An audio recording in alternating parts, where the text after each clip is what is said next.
عالم کیف ہے، یعنی وہ کیف کے عالم میں ہے، اس کی جو کیفیت ہے، اس کی جو حالت ہے وہ مستی کسی ہے، وہ نشے کسی ہے، وہ سرور کسی ہے، ٹھیک ہے. یہاں نشے سے مراد کوئی نشہ آر چیز نہیں ہے، یہاں نشے سے مراد محبت کا نشہ ہے، اپنے اختیارات کا نشہ ہے، اپنی کسی کے قریب ہونے کی خوشی کا نشہ ہے، ٹھیک ہے. یہاں نشے سے مراد دنیاوی یا مادی نشہ نہیں ہے بلکہ کیفیت کا نشہ ہے، ٹھیک ہے، یعنی خوشی کے نشے میں، جوش کے نشے میں، ٹھیک ہے. دانائے رموزے کم ہے، دانا جاننے والا، رموزے کم، رموز راز، نکات. دانائے رموز یعنی یہ رازوں کو جاننے والا کم نہیں ہے، یعنی یہ کم رازوں کو جانتا ہے، یہ رازوں کو نہیں جانتا، ٹھیک ہے. ہاں مگر عجز یعنی عاجزی، ٹھیک ہے، کے اسرار سے نامحرم ہے. اسرار رازوں کو کہا جاتا ہے، نامحرم ناواقف، یعنی یہ عاجزی کے اسرار، عاجزی کے رازوں سے واقف نہیں ہے. ناز ہے طاقت گفتار پہ انسانوں کو، طاقت گفتار بولنے کی طاقت، بولنے کی اہلیت، بات کرنے کا سلیقہ نہیں نادانوں کو. سلیقہ یعنی طریقہ، تمیز، نادان جو نہ جانتا ہو. اس کے بعد ہے بند نمبر 5. آئی اب آواز غم انگیز ہے افسانہ تیرا، غم انگیز، غمناک، پردرد، درد سے بھرا ہوا، افسانہ قصہ، یعنی آپ نے جو قصہ بیان کیا ہے وہ پردرد ہے، اس میں بہت زیادہ درد ہے. اشک بےتاب یعنی جو اشک ہیں، جو آنسو ہیں وہ بےتاب ہیں، وہ بے چین ہیں. لبریز بھرا ہوا یعنی پیمانہ تیرا، پیمانہ سے مراد ہوتا ہے جام جس میں شراب ڈالی جاتی ہے، ٹھیک ہے، اسے پیمانہ کہا جاتا ہے، یا مگر یہاں پر اس سے مراد ہے دل، ٹھیک ہے. اس میں یہاں پیمانہ سے مراد ہے دل،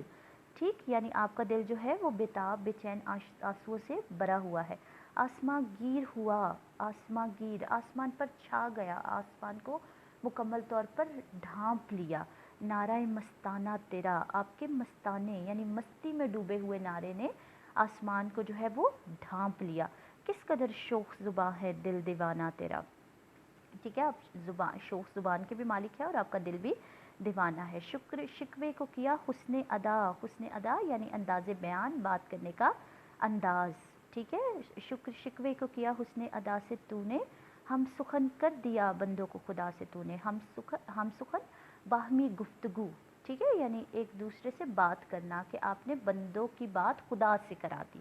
ٹھیک ہے. تو یہ رہے آپ کے پہلے 5 بند کے الفاظ معنی. اب ہم اس کی تشریح کی طرف آگے بڑھتے ہیں. عزیز طلباء و طالبات، جیسے کہ آپ کو کل کے ویڈیو لیکچر میں بتایا گیا تھا کہ نظم جواب شکوہ کے کل 36 بند ہیں، جن میں سے 13 بند آپ کی درسی کتاب میں شامل کیے گئے ہیں. عزیز طلباء، ہم یہ بھی جانتے ہیں کہ نظم جواب شکوہ کے بند نمبر 1 سے بند نمبر 5 تک کا موضوع نظم شکوہ کی تاثیر ہے، یعنی پہلے 5 بند میں علامہ محمد اقبال ہمیں یہ بتاتے ہیں کہ جب انہوں نے نظم شکوہ لکھی تو اس کا کیا اثر ہوا، ٹھیک ہے، اس نے کیا اثر پیدا کیا، ٹھیک. تو یہ پہلے 5 بند چونکہ ہمیں یہ بتاتے ہیں کہ نظم شکوہ کی تاثیر یعنی اس کا اثر کیا تھا، اس لیے اس حصے میں یعنی آج کا جو حصہ ہم تشریح کریں گے اس حصے میں تشریح کے چند مشترک یعنی ایک جیسے نکات ہیں، ٹھیک ہے، چونکہ ان کا موضوع ایک ہے، ٹھیک. ہم اس میں بار بار ایک ہی موضوع پر بات کریں گے، اس لیے کچھ نکات ایسے ہیں جو آپ کی تشریح میں ایک جیسے آئیں گے، ٹھیک ہے. یاد رکھیے گا، یہ میں پوری نظم کی تشریح کے مشترک نکات کی بات نہیں کر رہی، بلکہ یہ جو 5 بند ہم آج کے ویڈیو لیکچر میں پڑھیں گے، میں ان کے تشریح کے مشترک نکات کی بات کر رہی ہوں، ٹھیک ہے. اور وہ مشترک نکات کیا ہیں کہ سب سے پہلے یعنی آپ جب تشریح کا آغاز کریں گے تو آپ سب سے پہلے یہ بتائیں گے کہ آپ کو پرچے میں جو بند دیا گیا ہے وہ اس بند کا موضوع دراصل کیا ہے. مثال کے طور پہ اگر آپ کو پہلا بند آ جاتا ہے تو آپ لکھیں گے کہ یہ زیر تشریح بند یا زیر نظر بند علامہ اقبال کی نظم جواب شکوہ کے ابتدائی حصے سے لیا گیا ہے، ٹھیک ہے، یا پھر آپ لکھیں گے کہ درمیانے حصے سے لیا گیا ہے، یا پھر آپ لکھیں گے کہ آخری حصے سے لیا گیا ہے، ٹھیک ہے، پھر آپ اس کا موضوع بیان کریں گے کہ اس بند میں علامہ اقبال نے نظم شکوہ کی تاثیر بیان کی ہے، یا موجودہ دور کے مسلمانوں کا اپنے اسلاف سے موازنہ بیان کیا ہے، یا پر امید مستقبل کی خبر سنائی ہے، یا پھر انہوں نے دعوت عمل جو ہے وہ دی ہے، یعنی عمل کرنے کی دعوت دی ہے، ٹھیک ہے، یعنی اس کا جو بھی موضوع ہوگا آپ پہلی سطر میں وہ موضوع جو ہے وہ بیان کر دیں گے کہ اس کا یہ موضوع ہے، ٹھیک ہے۔ اس کے بعد جو ہے وہ آپ شکوہ اور جواب شکوہ کا حوالہ دیں گے، جو یہ وہی حوالہ ہے جس کے متعلق کل کے لیکچر میں ہم تفصیل سے بات کر چکے ہیں، ٹھیک ہے، اور کل کے لیکچر کی ویڈیو ریکارڈنگ کے ساتھ ساتھ آپ کو ایک PDF ڈاکیومنٹ بھی دیا گیا تھا جس میں نظم شکوہ اور جواب شکوہ کی تمام تفصیلات لکھی گئی تھیں، اور ساتھ آپ کو ہدایات میں یہ بتایا گیا تھا کہ اس کا کتنا حصہ اور کون سا حصہ آپ نے تشریح میں شامل کرنا ہے اور کون سا حصہ آپ نے شامل نہیں کرنا ہے، ٹھیک ہے۔ آپ وہ حوالہ جو ہے وہاں سے دیکھیں گے اور اس کو تحریر کریں گے۔ اس کے بعد آپ کلام اقبال کا مرتبہ، ٹھیک ہے، یہ جو پہلے 5 بند ہیں، جب ہم اس کی تشریح کریں گے تو آپ پر واضح ہوگا کہ اس حصے میں علامہ اقبال نے اپنے کلام یعنی اپنی شاعری کا جو رتبہ ہے، جو مرتبہ ہے،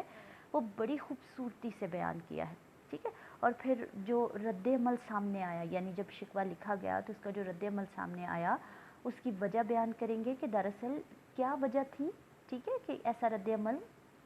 دیا گیا، اور پھر اس کے بعد آپ اللہ تعالیٰ کا رد عمل بیان کریں گے اور اس کی وجہ بیان کریں گے، یعنی اللہ تعالیٰ نے جب شکوہ کو سنا تو انہوں نے کیا رد عمل دیا اور اس کی وجہ کیا تھی، ٹھیک ہے، یعنی اللہ تعالیٰ کے علاوہ دیگر جو مظاہر فطرت تھے یا دیگر جو مخلوقات تھیں انہوں نے جو رد عمل دیا وہ کیا تھا اور اس کی وجہ کیا تھی، اور اللہ تعالیٰ نے جو رد عمل دیا وہ کیا تھا اور اس کی وجہ کیا تھی، ٹھیک ہے۔ آپ یہ تمام نکات جو ہے وہ تحریر کریں گے، اور ان نکات کے سامنے آپ کو یہ بھی بتا دیا گیا ہے کہ آپ کے ان نکات کی جو مقدار ہے وہ کتنی ہونی چاہیے، ٹھیک ہے۔ اب ہم اپنی باقاعدہ تشریح کی طرف آتے ہیں۔